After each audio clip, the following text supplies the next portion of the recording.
devaient juste survivre.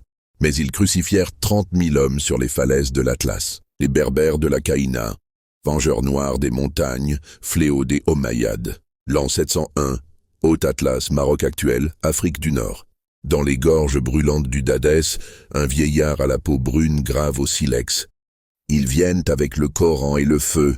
Nous leur offrirons les piques et le sang. Le calife Omeyyade Abd al-Malik lance une expédition vers l'or du Soudan. À sa tête, Hassan ibn al-Nu'man. Mais il ignore que dans les montagnes, une reine noire rassemble les peuples autochtones d'Afrique du Nord. Son nom, Diya, appelé Al-Kaïna. Cheveux tressés, torse cuirassé, elle unit les Awerba, les Zénètes et les Kawi. Elle n'a qu'un objectif, purger les montagnes de l'invasion arabe.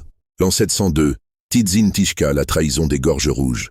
40 000 soldats pénètrent dans les défilés étroits, mais les archers noirs berbères, tapis dans les grottes, déclenchent l'enfer stratégique. Les sentiers sont couverts de graisse de chèvre et d'épines, les chevaux dégringolent.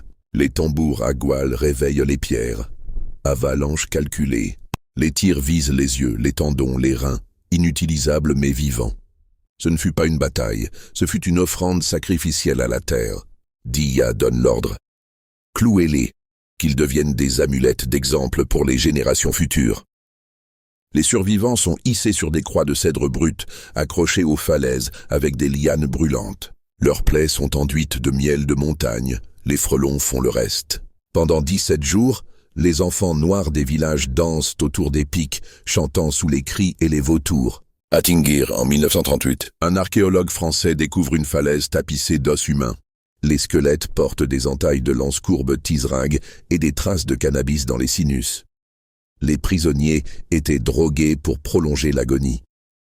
Sur les rochers, en Tifinag, ici rugit la lionne. Ici meurent les chiens de Damas. La riposte arabe fut brutale. Le zénith interdit, par les berbères coûtait la langue. Les bibliothèques d'Al-Tava brûlées, disparues les lois Azerf. Et dans les récits officiels, Diya devint une sorcière juive au sexe de chèvre. Mais dans les villages noirs de l'Atlas, les jeunes filles miment encore la danse des clous, les bras en croix face au soleil couchant. Je suis la voix des falaises qui ont vu mourir les empires. Cette histoire n'est pas une vengeance, c'est une mémoire. Les crucifiés de l'Atlas étaient africains, et leurs sacrifices hantent encore les pierres rouges du Maroc. Je raconte des histoires que seules les archives connaissent. Dis-moi en commentaire si tu connaissais cette version de l'histoire. Abonne-toi car tu ne dois jamais rater les prochaines vidéos.